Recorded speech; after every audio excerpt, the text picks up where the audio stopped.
Hi, welcome to the ApplyArt second webinar, ApplyArt for Brain Part 1. Thank you very much for joining, and thank you very much everyone who sent in your feedbacks last time. It was really motivating to keep going, and it was very valuable. So I hope after this webinar, you will share your feedbacks and ideas as well. There is also the possibility, if you would like to support this project and ensure that it moves forward and develops, there are 3 different options for you. You may make a voluntary payment and please choose any amount you find relevant. I will send you the link as a follow-up for this recording. And also you can share your information with the others, those who are interested in topic, or maybe not yet, but they will be after you will share. And for sure, you're welcome to send me any of your feedbacks. And if you allow me and let me share it on social media, that also will be really nice. So thank you, and please feel free to share any of your ideas later on. Actually, this recording is done after the real life webinar, so I will not refer to any voting on poll chats, but I hope you still will enjoy the information. So what I'm going to talk about for the next 55 minutes, it's kind of a puzzle, because I'm going to set up in one complete picture such elements as masterpieces of art, contemporary and more classical one, then the structure of the brain and a little bit of information about how our head and brain works, the tools which are used by artists, and the application of that in a real life, let's say business case. I will talk a little bit about advertising. I will talk a little bit about reporting that we see in our business life, and I also mentioned how the same principles can be used in reading newspapers. But step by step, we'll get there. But for now, let's start. First of all, I invite you now to concentrate for a few seconds. Just observe yourself. What's going on with you now? What do you feel? What are the emotions presented in you? There might be curiosity. You might be tired. You might be sad, you might be happy. What is that? Just acknowledge, just notice that. And don't try to change anything. We need just to know what is that. Okay, I hope you did it. So, and now what I will change for the picture. What do you feel now? Does it make any difference for you? Are there any new emotions pop up? While being on the live webinar, we did vote it here. So the participants mentioned what they have in their minds. And it was interesting to observe there were a lot of curiosity. It was joy. It was, I feel nothing, which is also really important to notice. It's also feeling nothing. It means feeling something.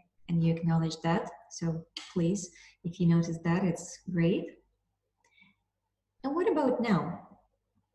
What do you feel when you look at this picture? Is it different from the previous one? What are the emotions now? Maybe it's again nothing. Maybe it's a bit more boring. Maybe it's a bit more joyful. Please notice that. That's important. And we'll get back to these paintings later on. I will just remind you, what is ApplyArt method in general? It's an outcome of a cross knowledge and personal experience, of my personal experience of art, neuroscience, coaching, and frameworks for digital business. While doing my business job and at the same time seeing more than 500,000 of paintings through the year and reading about neuroscience, I've noticed how big impact we have when viewing pictures. How big impact on our brain, I mean. And you know, the visual art empowers the brain as sport empowers the body if you practice that. And it doesn't matter if you like it or not, you see anything, it impacts your brain immediately. The purpose of all this project is, I am writing to teach, but it's actually not so much teaching. It's to show you a couple of different perspectives, what to do with art and how valuable it is in the sense of culture for sure, but also in the sense of using that to develop yourself.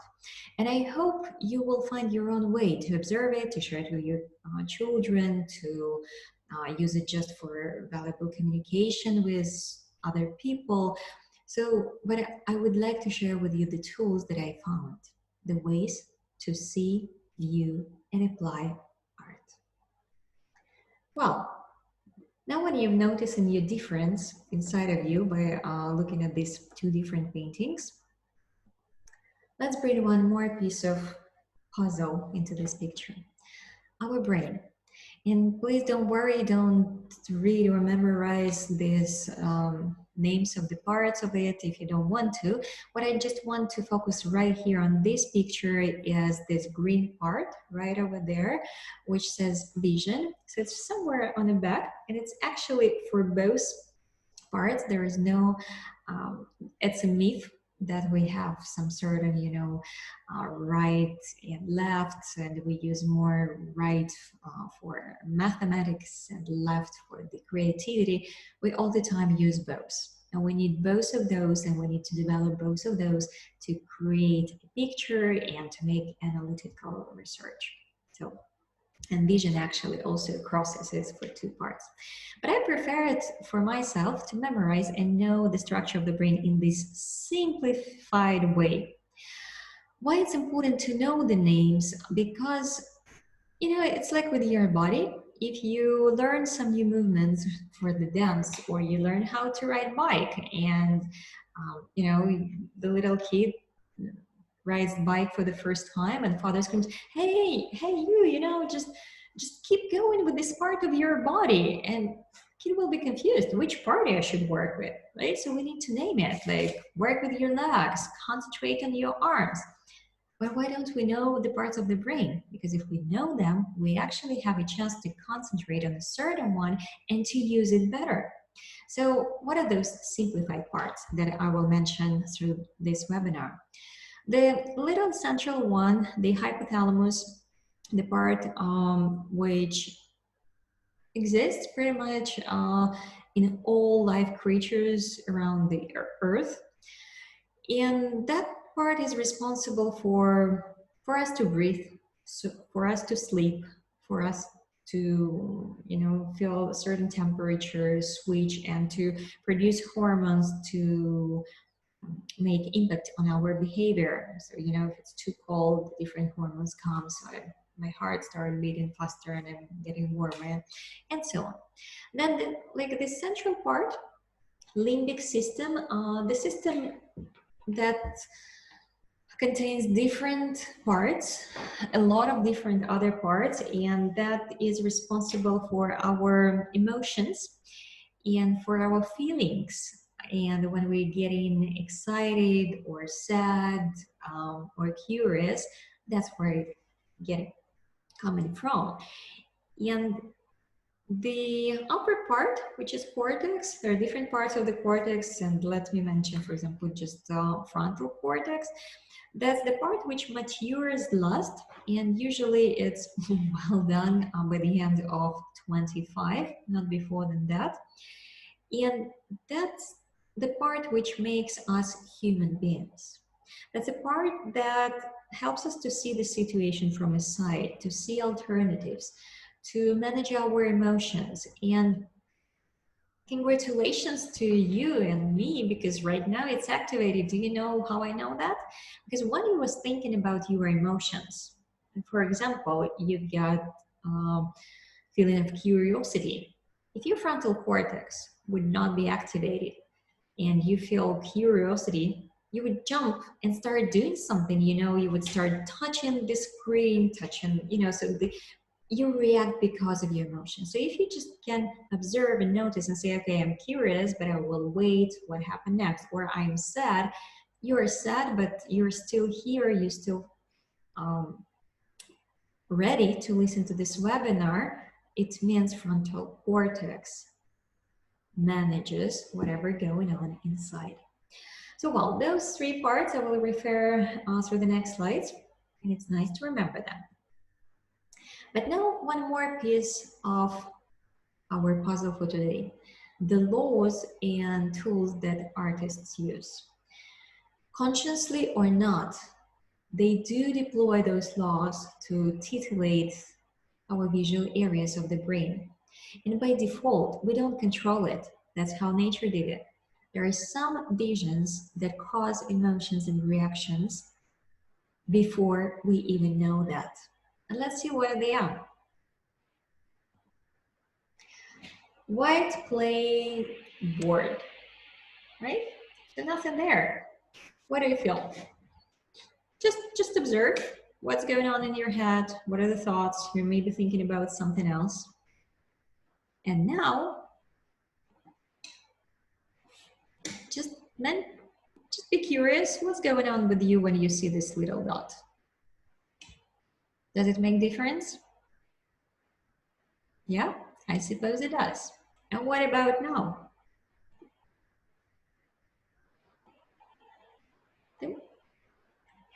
How different is that from the white plain board and from the dot? Maybe it even brings some memories to you. Maybe it brings emotions, but it definitely differs from just a dot. And that's what's going on inside of the head right now. When you see one single dot, one neuron lights up, and it starts processing that. What's the dot? What's the color? Where it appears, you know? And it memorized that. So it comes from sort of a memory. And then it starts triggers through this synapse, like through the paths in the brain, the other neurons. Hey, I see the dot. What does it mean? Where I am? And they start lighting. And then you see the square. So the neuron responsible for the square lights up. And they start connecting. Okay, that's a webinar. Here is a dot. Here is a square. It means I need to listen. And she talks about art. So all the brain lights up, but just one single dot changes the whole process there. But because we don't have enough neurons for all the visions we have around, at some point, there is, you see something and there is no certain neuron for that. As Professor Sapolsky says, it's there is no certain neuron for your grandmother's face. It's not. But the combination, the network of neurons, they make you to recognize your grandmother and to bring the memories about her, even when I mentioned. So each new little dot that you see can bring a new connection, which sooner or later will cause a new memory for you. That's what is used in the art, and that's how the first law comes, which says amplify to activate. All art is caricature. What I mean by that, because I showed you, we do react, no matter if we notice that or not, for one single dot. Try right now to concentrate and notice when you will recognize what I'm actually drawing. And I'm not the best artist, believe me, I'm not the artist at all. So the painting will be the way I do that. So, do you recognize that? Do you know what's that? Okay, and then there will be one more thing like that. What about now? Does it make more sense? And what about now? At this point, I believe many of you already recognize that I'm actually trying to present you the seashore and beach and vacation and whatever you remember by looking at this picture. See, there are just a couple of lines, and I even can count how many of them, but they bring all story already, and maybe even some huge stories for you. And if to believe to researcher, research is done by scientists, if I would show you this picture before the one that I draw myself, you would get much less emotions. Yes, you would recognize it faster and easier, but that will be more rational. I see palms, I see ocean, and maybe you will start thinking about vacation as well, but it's more rational. And this painting is more emotional. It causes your body to remember vacation. This one causes your rational brain to think about vacation. And that's a difference. And that's where artists bring us these feelings, you know? You don't need to draw the whole body. You just need to make it more round, and everybody will understand that's a woman. Or maybe not. Maybe that's what you just think it is, right? It just looks like a woman. And there is this next law which is used, which is called problem solving. Like puzzling the picture. It may be even more alluring, you know, than one in which the message is obvious. So if our brain is forced to completely, you know, not to get the obvious picture, we get in messages and it starts tickling, and we usually attracted to this picture. There is an amazing book which is called Art for Babies. I absolutely love it, and if you have babies around you, I strongly recommend you to get it, because first of all, it will help to develop their brain, and secondly, it will bring them a lot of pleasure, because kids, their brain, their frontal cortex, remember I was while thinking about brain, so this frontal cortex part is really undeveloped, almost not developed for little babies.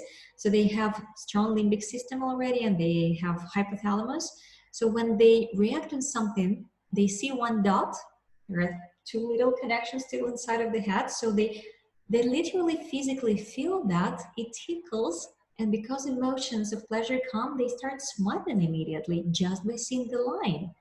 And if those lines actually remind them about something, you know, for example, faces, they've seen already faces in their life, or the flowers, they might not see flowers, but this makes much more sense for them than the pictures that you will show. Black and white, really simple pictures, that's exactly what triggers baby's brain and actually brings them pleasure, really physical pleasure. And what I've seen, for example, my nephew, when he's seen this Natasha painting by Julian Opie, he was smiling. He started, you know, he started even trying to hug her. He was 6 or 7 months old already. You know, it was incredible how huge reaction was. And then see, little baby, the same painting, not the same, but the same extreme reaction. That's because they do feel this limbic system and they react on these paintings. We still, you and me, we still have the same reactions. It just, we're so well trained, and it's so, we're so used to this little ticklish that we don't notice them. But some artists, the real artists, they manage to cause it even for adult brain to get this pleasure. And by saying that, you know, I'm trying to show you that these lilies, water lilies by Monet, they literally cause much more physical reaction and pleasure for your body than the real lilies that are here on my table. And I mean, if I show you the picture and, you know, it's you just notice that it's on video, you just acknowledge, okay, she has lilies. But when you see this undone, just a hint of the lilies, you sense them. It's like already a little traveling for the pound. Well, let's go further. There are still a couple of laws which are called Gestalt principles, and it's widely used in web design, in marketing, in advertising, and it's widely used in the art world as well. What are they about? That's a default reaction of our brain for some images. For example, A, an illustration of subjective contour. You know, there is no actually a triangular here. Or maybe it is. You know, so if we consider it's black background, and then we have white lines, then it is a triangle there, which was drawn there on purpose. But if it's a white background and black circles with angles there, so then there is no triangle. It just our brain by default think it is there. And if you turn on your frontal cortex, your grown-up brain, that's exactly what you can make. You can choose how to see that. To accept that there is no triangular and you just think it is there, or to actually accept that there is a triangular there and I see that it's just white one and somebody drew it there. Or just accept million other options. That's what frontal cortex does. And that's what we can practice by looking at the pictures. B, similar objectives are visually grouped. It's much easier to notice circles now or squares and concentrate only on squares or only on circles. But try right now, concentrate on circles and squares at the same time. It's possible, it's definitely possible, but by default, it's much more easier. Our brain just catches the same shapes. And that's a game where frontal cortex can help us. If we need to find circles, good for us. If we need to find, to pair according to size or to find the biggest circle and smallest square, then we have to force ourselves. See, objectives placed close to one another, usually considered to be together. And that might be so wrong, right? We have the assumption if people sit close to each other, they well know each other, maybe they are, maybe they're not. So that's how assumptions in our life come, and that's how visually we can train and get used to something grouped. It doesn't mean that they definitely together, maybe or maybe not. And the same with this vertical and horizontal objectives. On the first D part, it's kind of more easy to see horizontal lines, right? But there are vertical ones as well. So if you force yourself, you will notice that. And the same on the second. There are the horizontal lines. It's just easier to see vertical because that's the way they work. So that's kind of a manipulation and default reactions our brain has. And if we don't consider them, we can be just forced to accept something by default, but not the way it is. The same with this emergence. Look at this picture, please. And just a number set of black and white shapes. What do you see there? And different people can see different objectives, and that's absolutely fine. It depends on our background, it depends on our preferences. What was done here in the intent, if you concentrate, you'll see a dog who is sniffing the ground. See, kind of a Dalmatian. And when you see this dog, it's kind of hard to unsee that, right? And that's a reward that our brain gets. We solved the problem. It's emergent from nowhere. It's great, it's interesting. Well, what if I don't need to see Dalmatian now? What if I need to concentrate and find something else? Then I need to put some effort. Again, by default, we catch the emerging pictures, and to be able to find different information, we need to force ourselves. Suspicious coincidences. That's a time for me to draw again. Let's, this time I will not ask you to guess what is that. I will just say I'm drawing the mountains. That's how my mountains look like. And now I will try to add some trees. Let's be the palm trees again. Okay. And one more tree.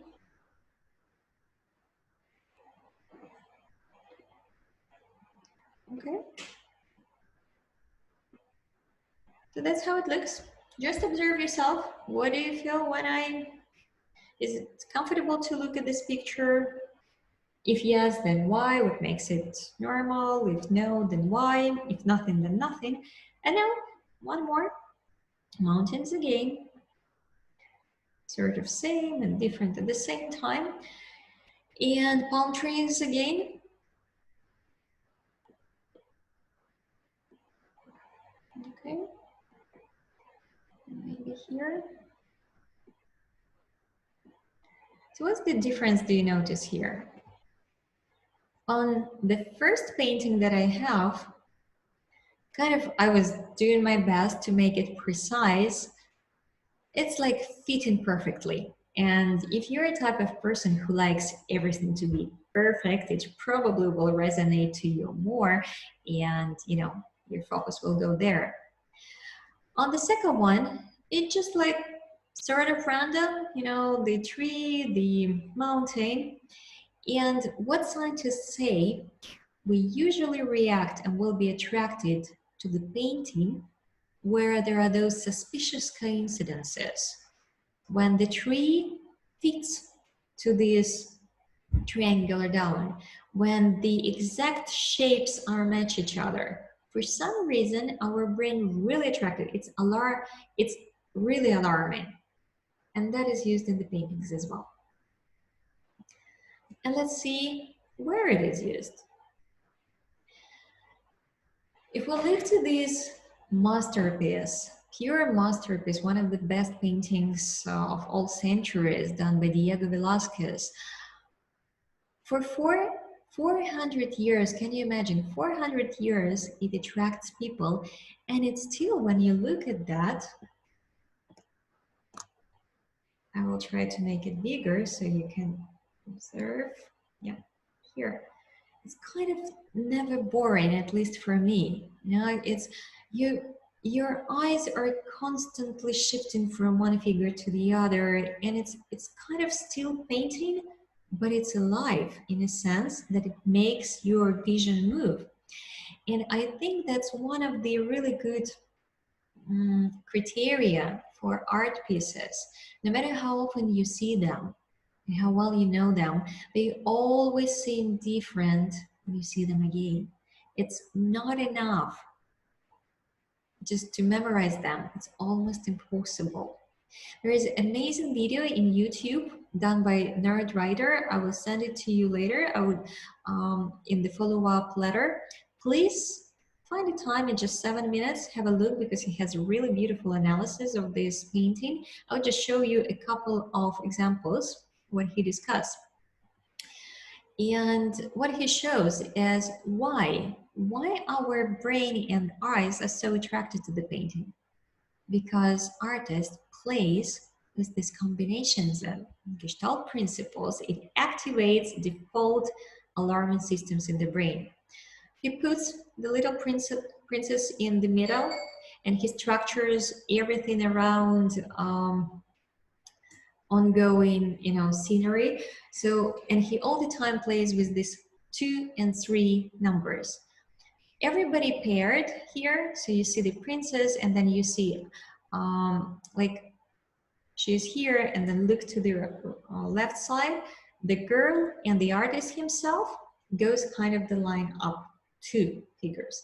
Then the man far away on the stairs and lady over this little princess 2 goes there. Then 2 people on behind, the parents of this young lady, and then 2 people still there. So it's 2, 2, 2. Then all of them can be split for 3, 3, 3. And this grouping, which we analyze now consciously, already done by our brain, and that's exactly why we attracted there. So what we do now, we kind of way too slow, our brain way much faster than we are, right? And for example, here, you see even pictures on the background of this picture, they also have 2 up, 3 down, and it also brings alarming system to the brain, and we get in this reward of curiosity and shifting the vision from one side to the other. I strongly recommend you to look to this YouTube video. You'll get a lot of pleasure because I'm talking about that in a clumsy way, and the author of the video makes it much more interesting and flowy way. So what about this abstract painting by Elvis Kelly? And it's called Rebound. What do you notice here? How do you think, out of what we discussed? Do you see some grouping here? If you consider it a black painting with white figures, and we probably have a group of two rounded figures. Then do you see this problem solving? They touch, they almost touch, right? So we can consider they look like different parts, or maybe they're not. But what if you think about that's a white background with black figures on that. Can you shift for that now? So it's from up and down, and they coming to meet each other, and they almost meet, but not exactly. And that again shift our brain, and it again cause some emotions, no matter if we notice or not. And that's exactly why this simple and really, minimalistic painting attracts attention. And that's why it's presented in many galleries and museums. Simple, but really rewarding for our eyes and brain.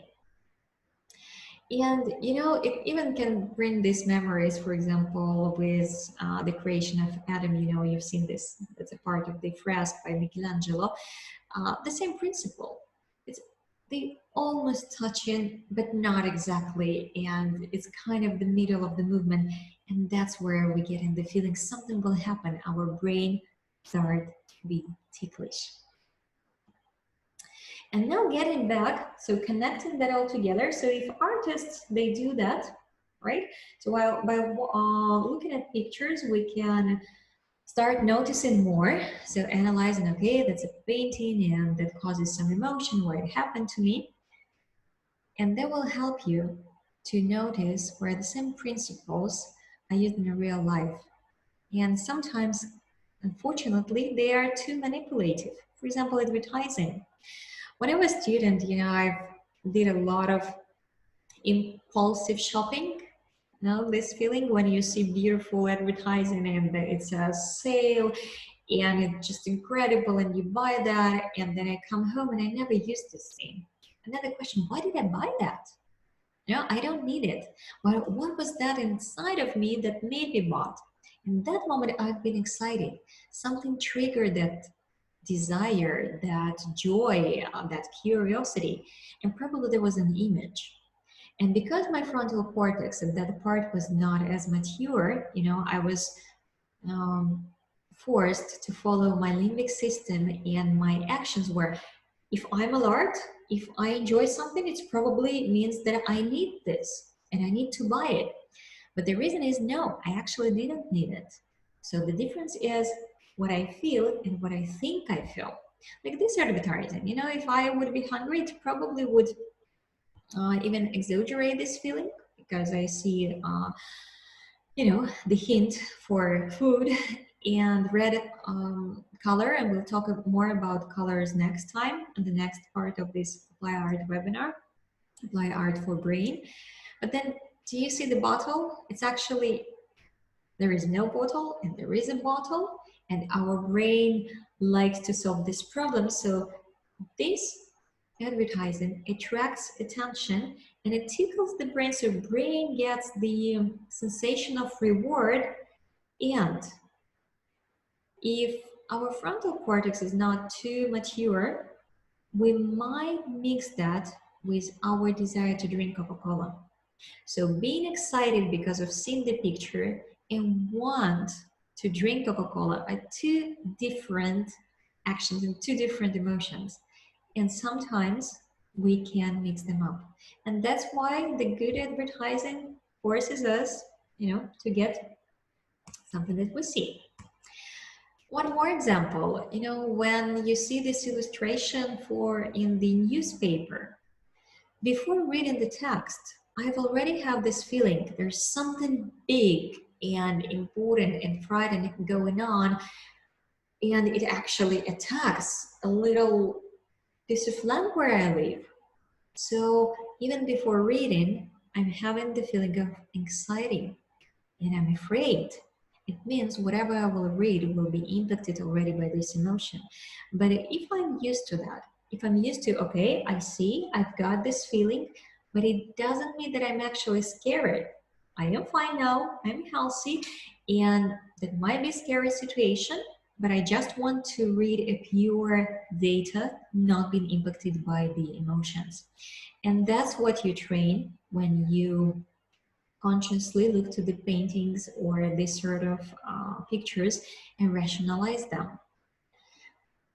So one more example, the reports that we get in weekly, monthly, yearly basis in corporation, and we sometimes focus on something which highlighted or where the change is the big curve, and we actually may miss a lot of valuable information. Have you ever faced that? I actually did. There definitely were examples in my life when I was concentrated on data that looked important, but it actually was not, and I was missing something extremely valuable just because it was not so easy to notice. And that's again, when we develop our brain and we practice this muscle, what I feel by default may be not the right answer. So what do you do in this situation? You learn how to ask the question, and what's more, what else can I find? Okay, I find it, but is there anything else? And we do know how to do that, right? We trained well, but art helps us to train it even more. So that's how this picture comes together.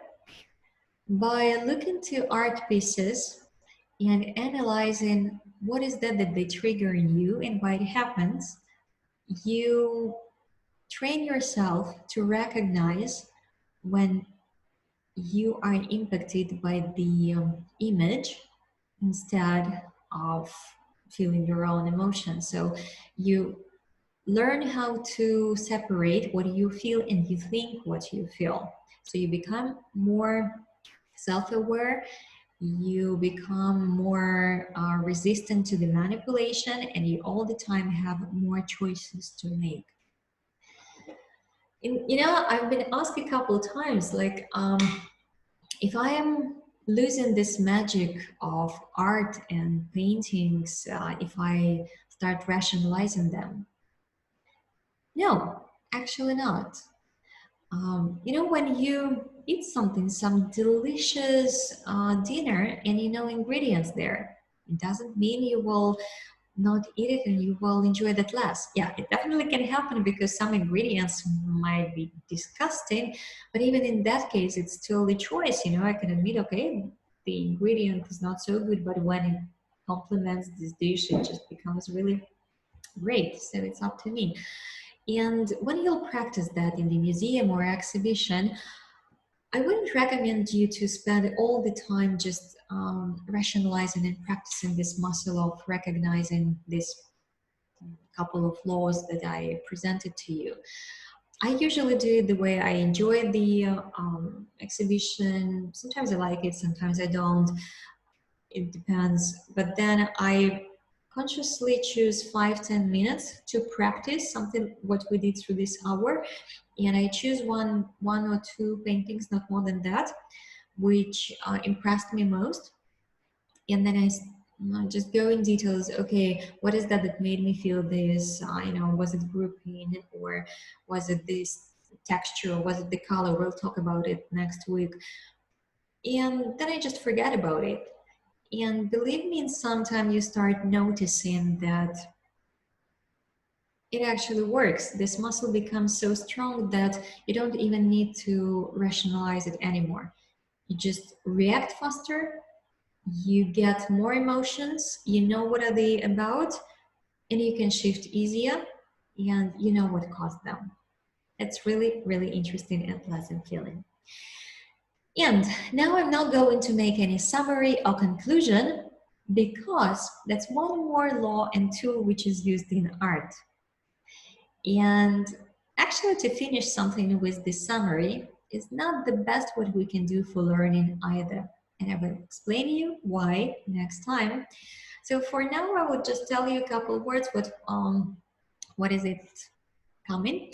The next week we'll have the second part of this Apply Art for Brain, part 2. I will summarize all the laws that I used, not all, but majority of laws that I used in the art, and that tickles the brain. Later on, we'll use it just, referring to them. And I'll say just a few words about colors because it's a huge topic, but it was to mention already now.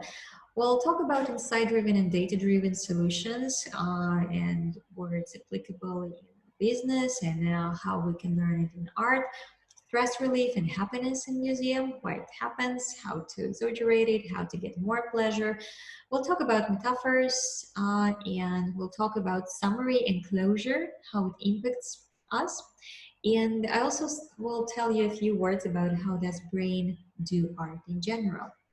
And then later on next week, you will be able to vote for the next topic that I'll present in sometime later.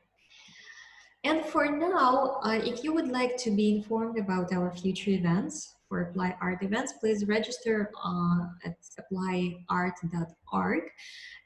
There is the button subscribe for news, so you will be informed about upcoming events. And I challenge you for the next week to practice what we just discussed.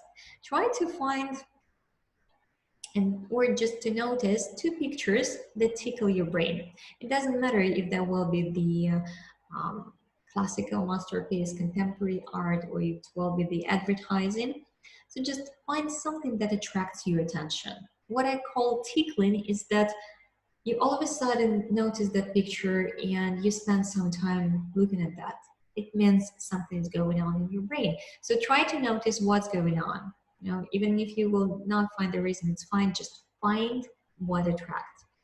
And then also find some amplification triggers, some simple pictures, simple lines, but those that remind you something real. Okay, so practice these 2 little things, and then we'll see what else might be done with your brain using art next week.